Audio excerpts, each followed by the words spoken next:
একবার ভাবুন তো, কোনো পাখি যদি অলৌকিক কোনো জাদুর মতো জলের ওপরের শাপলা পাতার ওপর দিয়ে অনায়াসে হেঁটে বেড়ায়, আর তার সুন্দর বাঁকানো লেজটা যদি মনে করিয়ে দেয় আমাদের ময়ূরের কথা। বলছিলাম, বাংলার জলাভূমির অন্যতম রূপসী পাখি জল ময়ূরের কথা। জল ময়ূরকে অনেকে এই স্থানভেদে নেউ, নেউপিপি, পদ্মপিপি বা মেওয়া নামে চেনে। কিন্তু একে কেন জলময়ূর বলা হয়? কারণ প্রজনন মৌসুমে এদের লেজে জন্ম নেয় কাস্তের মতো লম্বা ও বাঁকানো কিছু পালক, যা দেখতে ঠিক ময়ূরের মতো লাগে।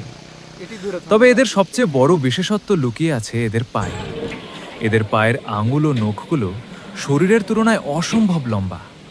এই অদ্ভুত গঠন এদের শরীরের ওজন শাপলা বা পদ্মপাতার উপর সুন্দরভাবে ছড়িয়ে দেয়, যার ফলে এরা পানিতে না ডুবে পাতাগুলোর ওপর দিয়ে দিব্যি হেঁটে বেড়াতে পারে। আপনি কি জানেন, জলময়ূর হচ্ছে একমাত্র জাকানা প্রজাতির পাখি যা ঋতু পরিবর্তনের সাথে সাথে নিজেদের গায়ের রং পুরোপুরি বদলে ফেলে? গ্রীষ্মে বা প্রজনন ঋতুতে এদের মাথা ও গলা হয় ধবধবে সাদা, ঘাড়ের পেছনটা চকচকে সোনালি হলুদ, আর লেজ হয় কুচকুচে কালো। কিন্তু শীতকাল আসতেই এদের সেই রাজকীয় লেজ ঝরে যায়, পুরো শরীর ফিকে বাদামি রূপ নেয় এবং বুকের ওপর একটি সুন্দর কালো দাগ ফুটে ওঠে।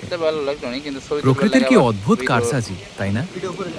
আমাদের দেশের হাওর, বিল ও কচুরিপানায় ভরা জলাভূমিতে এদের বেশি দেখা মেলে। এদের প্রধান খাদ্য হল ছোট ছোট জলজ কীটপতঙ্গ, শামুক, কচি পাতা এবং গাছের বীজ। ভাসমান পাতার ওপর হেঁটে হেঁটেই এরা সারা দিন খাবার খুঁজে বেড়ায়। জলময়ূরের জীবনযাত্রায় সবচাইতে চমকপ্রদ বিষয়টি হল এদের প্রজনন ব্যবস্থা। প্রজনন মৌসুমে স্ত্রী পাখি ডিম পেড়েই তার দায়িত্ব শেষ করে চলে যায়।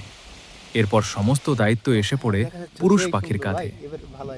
বাবা জলময়ূর একাই প্রায় 23 থেকে 26 দিন ডিমে তা দিয়ে ছানা ফুটায়। শুধু তাই নয়, ছানাদের লালন পালন করা এবং শত্রুর হাত থেকে রক্ষা করার দায়িত্বও পালন করে এই একক বাবা।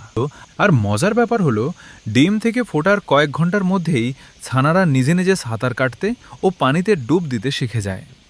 আমাদের জলাভূমি ধ্বংস এবং অবৈধ শিকারের কারণে এই সুন্দর পাখিটি দিন দিন হারিয়ে যেতে বসেছে।